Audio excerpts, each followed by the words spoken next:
علیکم ورحمۃ اللہ وبرکاتہ۔ اگر آپ کے پاس شکاری کتا ہے،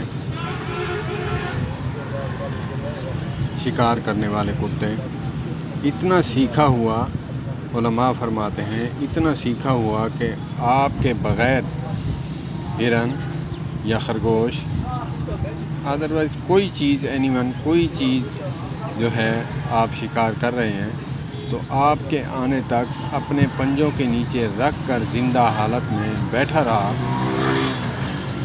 آپ نے کتے کو چھوڑتے وقت بسم اللہ اللہ اکبر، بسم اللہ واللہ اکبر پڑھا، چھوڑ دیا، اگر اس کے پنجے کے نیچے مر جائے تو آپ اس کو کھا سکتے ہیں۔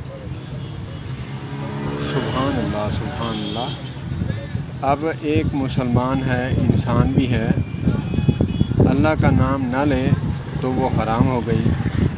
اگرچہ کتے پر آپ کتے کو چھوڑتے وقت شرط یہ ہے کہ اتنا سیکھا ہوا ہو کہ وہ مالک کے بغیر 1 انچ بھی ادھر ادھر شکار کو نہ کرے،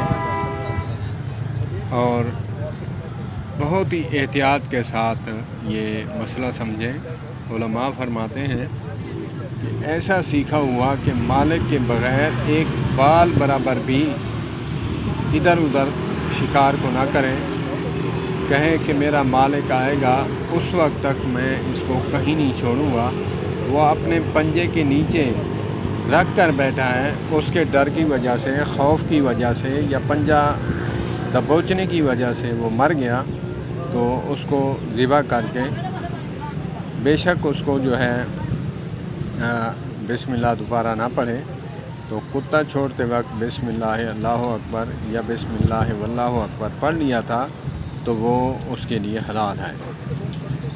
اللہ اکبر اللہ اکبر، سبحان اللہ۔ ہمارا دین اسلام کیسا محتاط اور کیسا پیارا مذہب ہے، اللہ پاک ہمیں سمجھ عطا فرمائے، اللہ پاک ہمیں دین سمجھنے اور سیکھنے کی توفیق عطا فرمائے۔ السلام علیکم۔